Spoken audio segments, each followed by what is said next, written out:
ओबाड़ो police और retired DIG छुट्टर चाचर के भाई की बहुत बड़ी बहादुरी कहूँ या बहुत बड़ी बेशर्मी कहूँ। 5 दिन पहले 14 से 15 साल बच्चा भंभू वल्द अल्लाह रखियो भुट्टो को रिटायर्ड डीआईजी छुट्टर चाचर के भाई ने बच्चे को खुद पकड़ा, 2 दिन अपनी औताक में तशद्दुद किया, फिर उसके बाद ओबाड़ो पुलिस के हवाले किया। क्या ये रियासत और ये रियासती इदारे सिर्फ छोटे बच्चों को गिरफ्तार करने के लिए बनाए गए हैं?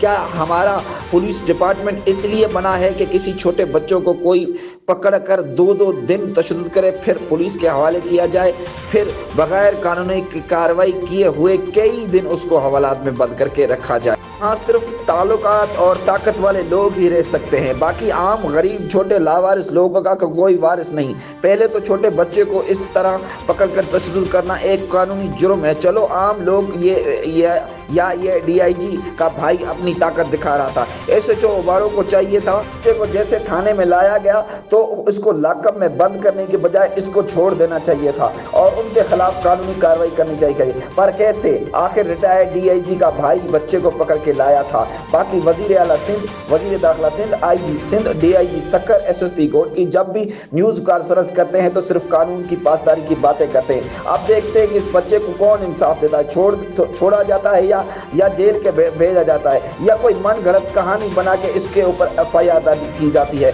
जरियान से मालूम हुआ है इस बच्चा भंभू वल्द अल्लाह रखियो भुट्टो का कोई वारिस नहीं, वालिद फोत हो चुका है। माँ इसकी सारा दिन रो रही है, कोई फुरसान हाल नहीं। यही है हमारा पाकिस्तान जिंदाबाद।